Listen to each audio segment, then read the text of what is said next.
अऊज़ु बिल्लाहि मिनश शैतानिर रजीम बिस्मिल्लाहिर्रहमानिर रहीम रब्बि इश्रह ली सदरी व यस्सिर ली अमरी वहलुल उक़दतम मिन लिसानी यफ़क़हू क़ौली रब्बि ज़िदनी इल्मा रब्बि ज़िदनी इल्मा रब्बि ज़िदनी इल्मा। हम कल सबक पढ़ रहे थे हरूफ मद्दा और आज का हमारा सबक है अलिफ और हमजा में फ़र्क। कुरान पाक में सिर्फ एक अलिफ है जिसे अलिफ मद्दा कहते हैं। अलिफ को हमेशा सीधा पढ़ते हैं। ये देखिए जैसे लिखा हुआ है बा ता जा। इसी तरह से बाकी हरूफ तहजी के साथ भी अलिफ ज़बर वाले हर्फ के साथ आएगा तो हम सीधा ही पढ़ेंगे। लेकिन जिस अलिफ पर ज़बर आ जाए, ज़ेर आ जाए या पेश या साकिन का साइन आ जाए, ये देखिए इस तरह से ज़बर वाला अलिफ, ज़ेर वाला अलिफ और पेश वाला अलिफ और जज़म वाला अलिफ साकिन आ जाए तो वो हमजा बन जाता है। हमजा को हमेशा झटका देकर पढ़ते हैं।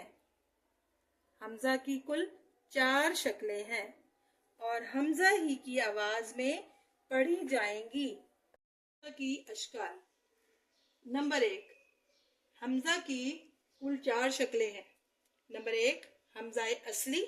अब ये देखिए असली हमजा लिखी हुई है ना, उसके ऊपर हमजा ज़बरा, हमजा ज़ेरी, हमजा पेश ओ।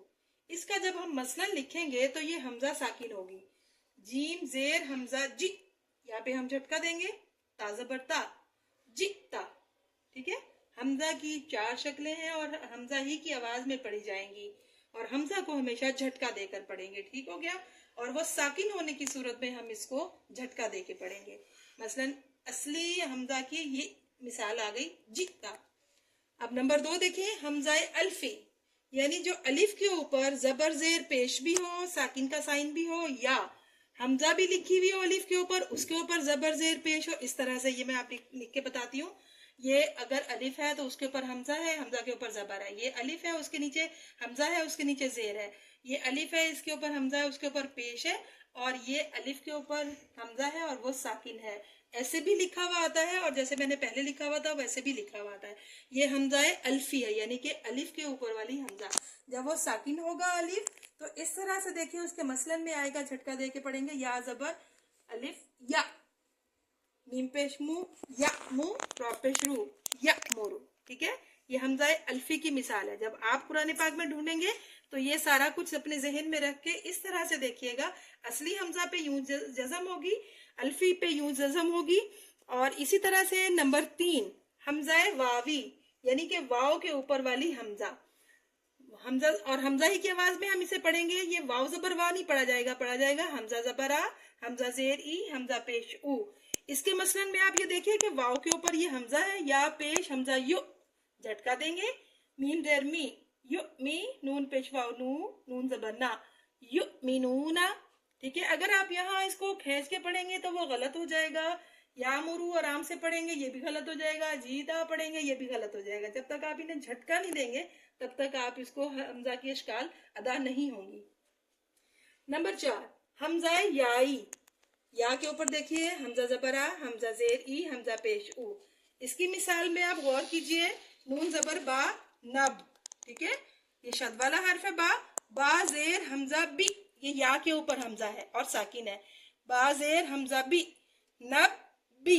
इस तरह से हम बा पे या हमजा पे झटका देंगे बाकी ज़ेर को हमजा से मिलाते हुए। तो ये हमजा की 4 अशकाल हैं और हमजा ही की आवाज में पढ़ी जाएंगी और इनको हमेशा झटका देकर पढ़ते हैं। अब जो हमने हमजा की अशकाल पढ़ी हैं उनमें से कुरान पाक के मुख्तलिफ जगहों में हमने असली, अल्फी और वावी ढूंढी है, याई अभी फिलहाल हमें नहीं मिली। तो अब ये देखिए जब आप कुरान पाक की तिलावत करेंगे क़ालू अजितना बिल हक़। अब ये देखिए क़ालू अजितना, आपको ये देखिए हमने पढ़ी थी हमजा असली, ये आ ई ऊ वाली। जब ये साकिन होगी तीनों तो वो हमजा असली होगी। ठीक है ना, अजितना, ये हमजा असली की मिसाल आ गई। और इसी तरह से अफततून सिहर व अंतुम तुबसिरून। अभी देखें अफततू, अलिफ के ऊपर जज़म है, यहाँ पे ये हमजा अल्फी है। ठीक है, इसी तरह से हमजा वावी देखिए वकज़ालिका नुनजिल मुमिनीन, मीम पेश हमजा मुमिनीन। अब इसी तरह से हमजा याई है, वो हमें मिसाल अभी मिली नहीं है, वो आप लोग अपनी खुद कोशिश कीजिएगा। कुरान पाक में ये कम या हमजा याई की मिसाल है लेकिन बहुत कम है। तो जब आप तिलावत करेंगे तो आपने अगर हमजा की अशकाल याद करनी है और कब उनको हमने झटका देना है, जबर जेर पेश के साथ नहीं देना। जब वो साकिन होंगे, असली हमजा भी साकिन होगी, अल्फी हमजा तो वैसे ही साकिन होगी, और हमजा वावी होगी साकिन, हमजा याई जब साकिन होगी तब आपने इनको झटका देकर पढ़ना। और पूरी कोशिश कीजिएगा कुरान पाक को इन्हीं छोटे छोटे रूल्स के मुताबिक पढ़ने की। जब आप कोशिश करेंगे तो अल्लाह ताला हमारे लिए पढ़ना आसान कर देगा, हमारे लिए हिदायत के रास्ते खोल देगा। हमें कुरान का फहम और कुरान की मोहब्बत हमारे दिलों में अल्लाह ताला ऐसी डालेगा कि हम समझ के, सोच के और अच्छे तरीके से कुरान पाक की पढ़ने की, तिलावत की तौफीक अता करेगा अल्लाह ताला हमें इंशाअल्लाह अज़ीज़। अस्सलामु अलैकुम व रहमतुल्लाह।